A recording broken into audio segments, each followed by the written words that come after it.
আমি আলিয়া বলছি। আজকে তোমাদেরকে আবারও আপন মা ছেলের কঠিন একটি গল্প বলবো। এই গল্প সাধারণত কেউ কাউকে বলে না। যদি ভিডিওটি শেষ পর্যন্ত দেখো তোমাদের দাঁড়িয়ে যাবে।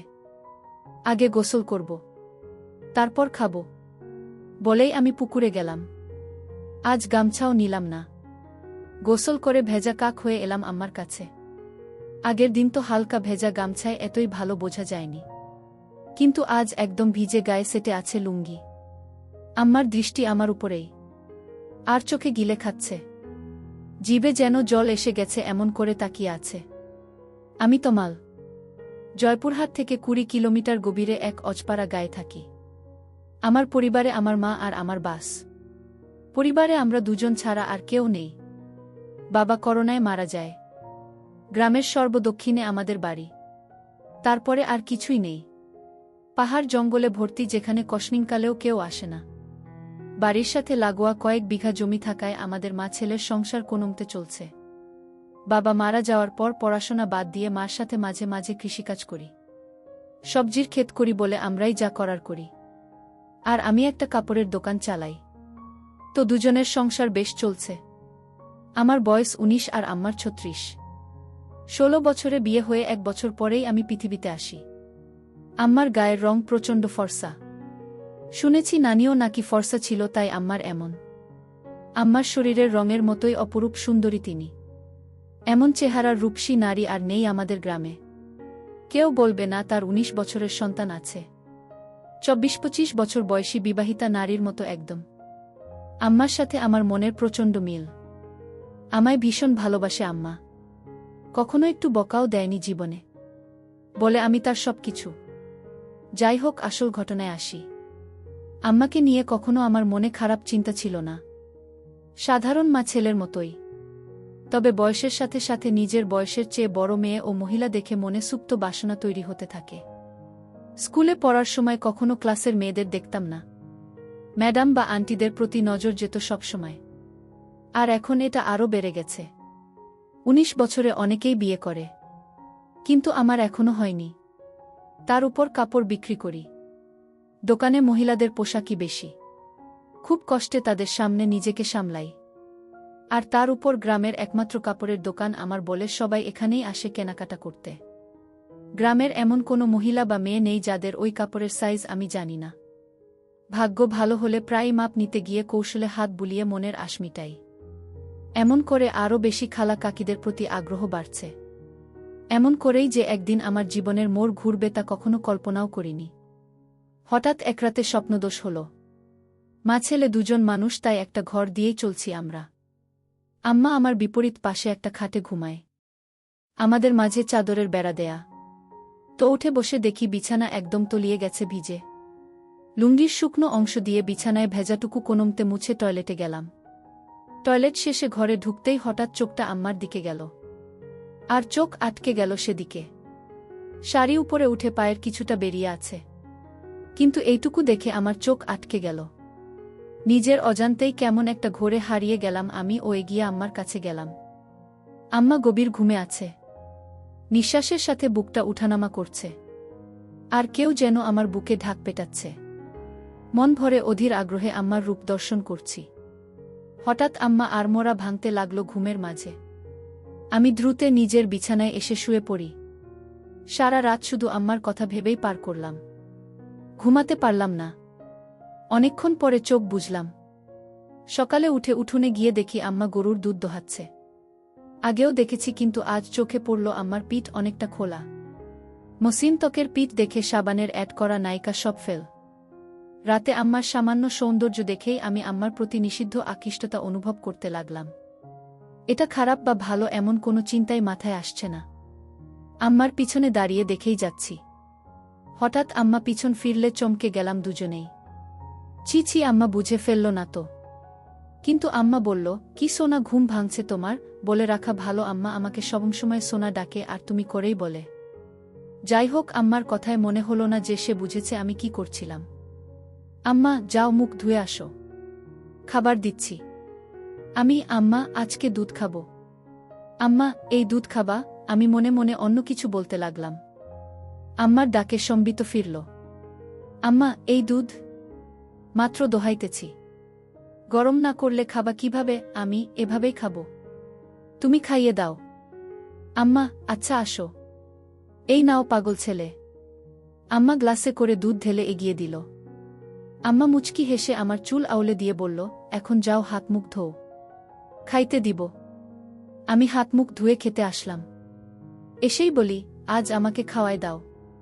আম্মা অবাক হয়ে বলল, আজ কি হয়েছে তোমার? আমি কেন খাওয়াই দিতে পারবা না? আম্মা, আমি কি তা বলছি নাকি? আমি তাহলে এমন জিজ্ঞেস করো কেন? আম্মা, আচ্ছা বাবা, রাগ করো না, আসো খাওয়াই দেই। আম্মা খাইয়ে দিচ্ছে এমন সময় বললাম, আচ্ছা আম্মা, তুমি আমাকে ভালোবাসো? আমার এমন প্রশ্ন শুনে আম্মা এক প্রকার ভয় পেয়ে বলল, কি হয়েছে তোমার? আজকে এমন কেন করতেছ? শরীর খারাপ নাকি? বলে আম্মা আমায় কপালে গালে ছুঁয়ে দেখতে লাগলো জ্বর আছে কিনা। আমি, আরে কিছু হয়নি। জিজ্ঞেস করতে মন চাইল। আম্মা, তুমি ছাড়া আমার জীবনে আর কেউ আছে নাকি? তোমাকে নিয়েই আমার সব। আমার প্রাণ তুমি। নিজের জীবন থেকেও তোমায় বেশি ভালোবাসি সোনা। কিন্তু হঠাৎ এসব কেন জানতে চাইতেছ? আমি, আম্মা, তুমি আব্বা মারা যাওয়ার পর থেকে আর আগের মতো নাই। সাজো না, নতুন কিছু পরো না। আমার এইসব ভালো লাগে না। আম্মা নিরাশ হয়ে বলল, বাবারে, স্বামী মারা গেলে কোনো নারীর অস্তিত্ব থাকে না। তুমি আমার জীবনে আছো দেখে বেঁচে আছি, নইলে কবেই মরে যেতাম। আমি বাবাকে ভীষণ ভালোবাসতে, তাই না আম্মা? সব স্ত্রী তার স্বামীকে ভালোবাসে। আমিও বাসতাম। কিন্তু আমাকে বাসনা তার প্রমাণ দিয়েই দিলে। আমার পছন্দ তুমি সেজেগুজে থাকো, কিন্তু তুমি তা করো না। আমায় ভালোবাসলে এমন করতে না। তুমি খুশি থাকো, তা চাই আমি। তুমি একটা বিয়ে করো, আবার সুখের সংসার করো, তাহলে জীবনটা ভালো কাটবে। কেন এসব বললাম নিজেও জানি না। মনে এলো আর বলে দিলাম।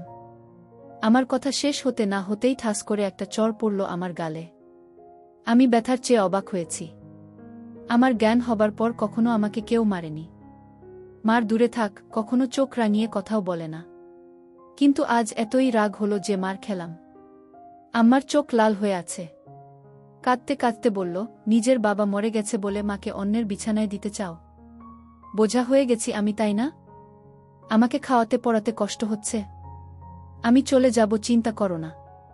বলেই উঠে চলে গেল আম্মা ও নিজের বিছানায় শুয়ে কাঁদতে লাগল। আমি উঠে তার কাছে গিয়ে হাজারো বার বোঝানোর চেষ্টা করলাম, কিন্তু আমার কোনো কথাই শুনল না। আম্মা, এখন আমার চোখের সামনে থেকে যাও। আমি আম্মার কথায় ভয় পেয়ে যাই। বের হয়ে যাই দোকানের উদ্দেশ্যে। রাতেও কথা বলল না, যে যার মতো শুয়ে পড়ি। হঠাৎ ঘুমের মধ্যে গালে নরম ছোঁয়া পেয়ে উঠে পড়ি। দেখি আম্মা আমার সামনে বিছানায় বসে। উঠে আমি সামনে বসতেই আম্মা চোখ জ্বলজ্বলে করে আমার গালে হাত বুলিয়ে বলল, ব্যথা করছে তাই না? আমাকে মা করে দাও আম্মা। আর কখনো বলবো না এসব। তুমি আমার কাছে মোটেও বোঝা না। আমি ভেবেছি হয়তো তোমার ভালো হবে, কিন্তু তুমি কষ্ট পাবে জানতাম না। আমায় মাফ করে দাও। আম্মার সাথে সাথে আমায় বুকে টেনে নিল ও বলল, সোনারে, আমি তোমায় ভীষণ ভালোবাসি। তোমায় ছেড়ে কারো সংসারে গিয়ে নিজের সুখ চাই না। তোমার বাবার পরে তুমিই আমার একমাত্র সম্বল। আর কখনো এমন বলো না সোনা। আমি আর কখনো বলবো না আম্মা। আমার উপর আর রাগ করে থেকো না। এবার মনের কষ্ট ও ভয় দূর হলে আমি মার সৌন্দর্যের উপর আবার আকৃষ্ট হলাম। পরদিন বিকালে বাড়ি ফিরেই আমি চমকে উঠলাম। আম্মার পরনে একটা সবুজ শাড়ি আর হলুদ ব্লাউজ পরায় চমৎকার মানিয়েছে। একদম সরষি ললনা লাগছে। আমায় দেখে মুচকি হেসে বলল, এখন ঠিক আছে তো? তুমি সত্যি আমার জন্য নতুন শাড়ি পরেছ আম্মা? নইলে কি অন্য কেউ আছে আমার? আমি খুশিতে আম্মাকে জড়িয়ে ধরি। আম্মাও সাড়া দিল। আম্মা, তুমি আমার জান। তোমার খুশি আমার খুশি। তুমি নতুন নতুন সাজবে, তা আমার খুব ভালো লাগে। আম্মা, বুঝেছি। তোমাকে এখন সুন্দরী একটা মেয়ে দেখে বিয়ে দিতে হবে। আর কখনো বিয়ের কথা আনবে না। আম্মা, সে কি? বিয়ে কেন করবে না? আমি শুধু তোমায় নিয়েই থাকব। আম্মা, আরে পাগল, আমি তো থাকবই। বিয়ে করতে তাতে সমস্যা কোথায়? আমার আর তোমার মাঝে অন্য কেউ আসতে পারবে না। আমি চাই না আমাদের মাঝে কেউ আসুক। আর কখনো বিয়ের কথা বলবে না। তুমি ছাড়া আর কাউকে নিয়ে আমি সংসার করতে চাই না। আম্মা আমার কথা মা ছেলের মমতাময় ভাব বুঝেছে। কিন্তু তা ছাপিয়েও যে আমি তার মন প্রাণ সব পাওয়াটা ভাবছি তা তো সে জানে না। আম্মা, আচ্ছা বাবা আর বলবো না। আম্মা কিছুক্ষণ আমায় চেয়ে দেখল ও বলল, আচ্ছা যাই হোক। বললে না তো আমায় কেমন লাগছে? আমি একদম পরি লাগছে। তোমার মতো সুন্দরী এই দুনিয়ায় কেউ নেই। আম্মা লজ্জা পেয়ে বলল, আহ দুষ্টু, খালি মজা করো। আমি সত্যি বলছি, আমি। বিশ্বাস করো। আম্মা, আচ্ছা আচ্ছা হয়েছে। এখন যাও গোসল করে আসো। আমি পুকুরে গেলাম গোসল করতে। বাড়িতেই পুকুর আমাদের ঘরের পাশে। আমি গোসল করে গা মুছে সেই হালকা ভেজা গামছা পরেই এসে আম্মার সামনে দাঁড়িয়ে বললাম, ভিতর থেকে লুঙ্গি এনে দাও না আম্মা। হঠাৎ আম্মার চোখ খেয়াল করলাম আমার গামছার দিকে। নিচে তাকিয়ে দেখি আমার ওটা স্পষ্ট আকার বোঝা যাচ্ছে। তার মানে কি আম্মা তাই দেখছিল? আমি মেলাতে পারলাম না। সেদিন রাতে হঠাৎ ঘুম ভাঙল একটা অদ্ভুত শব্দে। উঠে ভাবলাম আম্মার কাছে দেখি বিছানায় নেই আম্মা। দরজা খোলা। হয়তো বাহিরে কোনো সমস্যা হয়েছে কিনা ভেবেই তড়িঘড়ি করে বাহিরে গেলাম। আম্মাকে ডাক দিলাম কিন্তু সাড়া নেই। হঠাৎ একটা শব্দ এলো গোসলখানা থেকে। পুকুরে গোসল করে আম্মা। তবে মাঝে মাঝে গোসলখানায়ও করে। তাই সেখানে এগিয়ে গেলাম দেখতে শব্দ খুঁজে। এগিয়ে যেতেই শব্দ বাড়ছে। হঠাৎ শব্দটা কেমন অদ্ভুত হলো। বুঝতে পারছি না এমন শব্দ কিসের জন্য করছে আম্মা। এগিয়ে গোসলখানার কাছাকাছি যেতেই পর্দার ফাঁকে যা দেখতে পেলাম তা আম্মার প্রতি আমার ধারণাই পাল্টে দিল। গোসলখানার দরজা নেই। পর্দা লাগানো বলে সব দেখছি কিন্তু আম্মা জানেই না।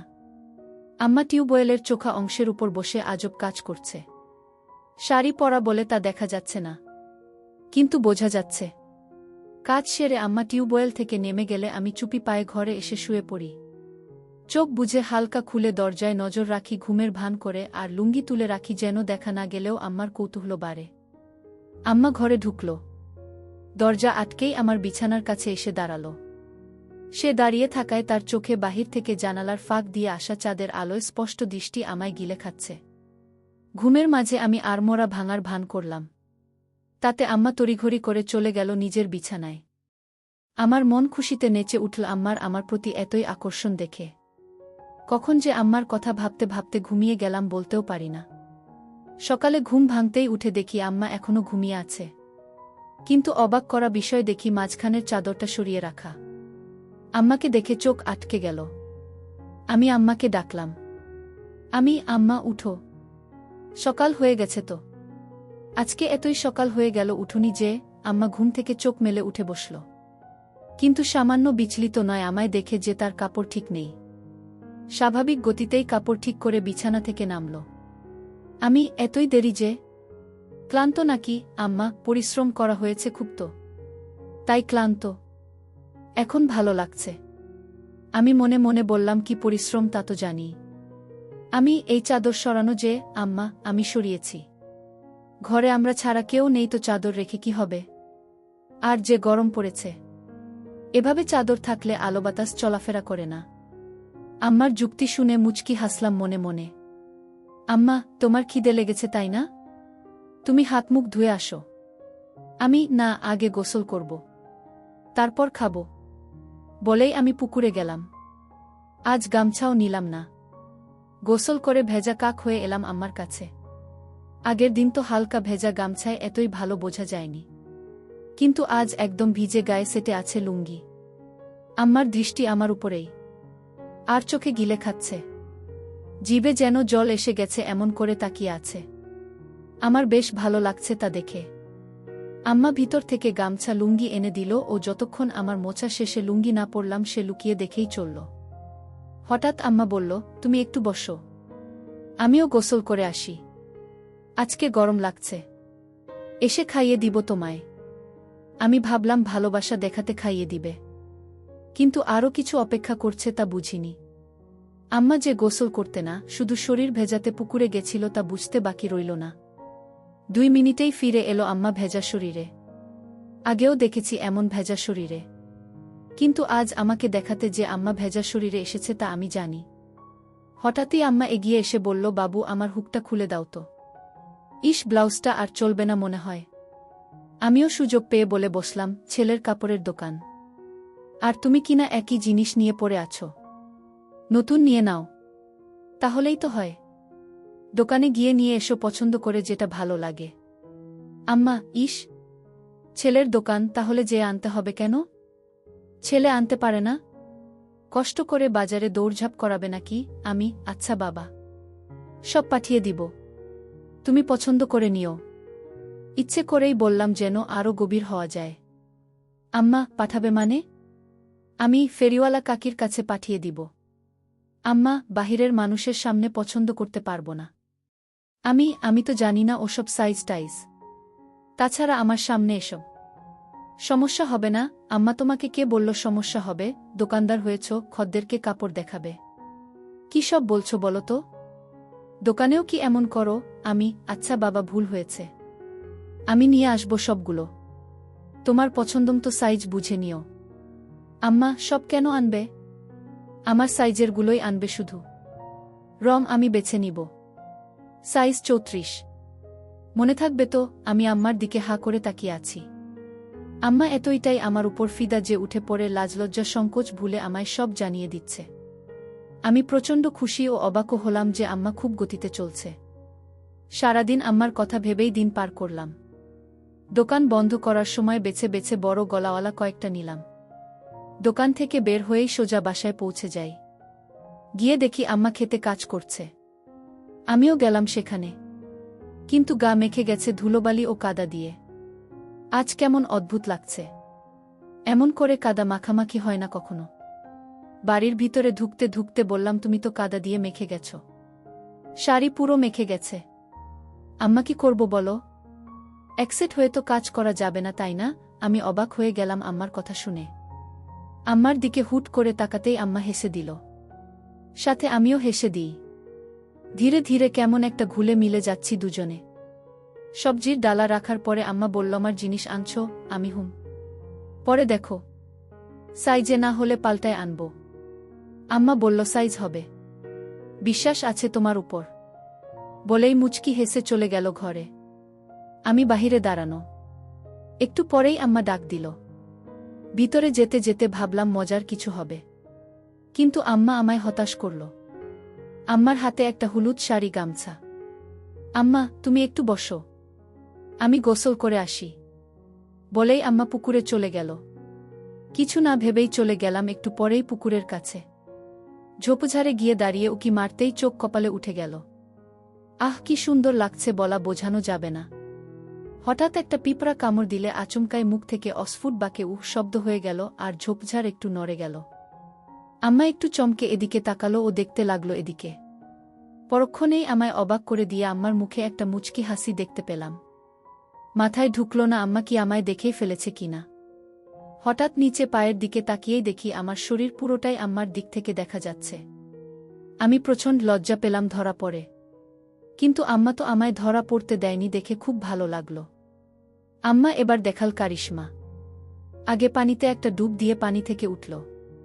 তখনই আমায় আকাশ থেকে ফেলে আম্মা অকল্পনীয় কাজ করল। ডাঙায় উঠে দাঁড়িয়ে আগে আমার দিকে তাকিয়ে একটা অদ্ভুত মুচকি হাসি দিল। এই প্রথম আমার আম্মার এই রূপ দেখে আমি হতবাক। আমি দ্রুত ঘরের সামনে চলে যাই ও দরজায় বসে থাকি। তখন আম্মা এলো আবার অবাক করে। আমার সামনে এসে দাঁড়িয়ে মুচকি হেসে বলল, খিদে লেগেছে সোনা? আমি, হ্যাঁ আম্মা। তোমার এতই সময় লাগলো যে? আম্মা, তুমি জানো না বুঝি? আমি ভ্যাবলার মতো তাকিয়ে আছি আম্মার চোখে। দুজনই একটু আগের বিষয়টা জানি, কিন্তু কেউ স্বীকার করে এগোতে পারছি না। সময় নিচ্ছি, কিন্তু আম্মার এক ধাপ এগোনো হয়ে গেছে। আমার দিকে এক প্রকার এগিয়ে এসে বলল, কি দেখছ সোনা? আমিও লজ্জা সংকোচ কাটিয়ে বলি, তোমার জন্য এনেছি, ওগুলো পড়লে ভালোই লাগবে। আম্মার মুখে মারাত্মক একটা হাসি এনে বলল, কেন, এগুলো ভালো লাগে না আমায়? আমি, ভালো লাগে, কিন্তু আমি যা এনেছি তা এর চেয়েও সুন্দর। মানাবে? আম্মা, বেশ নজর রাখছ দেখছি আম্মার উপর। আম্মা আমায় সুযোগ দিচ্ছে। আমি তা ভেস্তে দিলাম না। বললাম, আমার খদ্দের তুমি।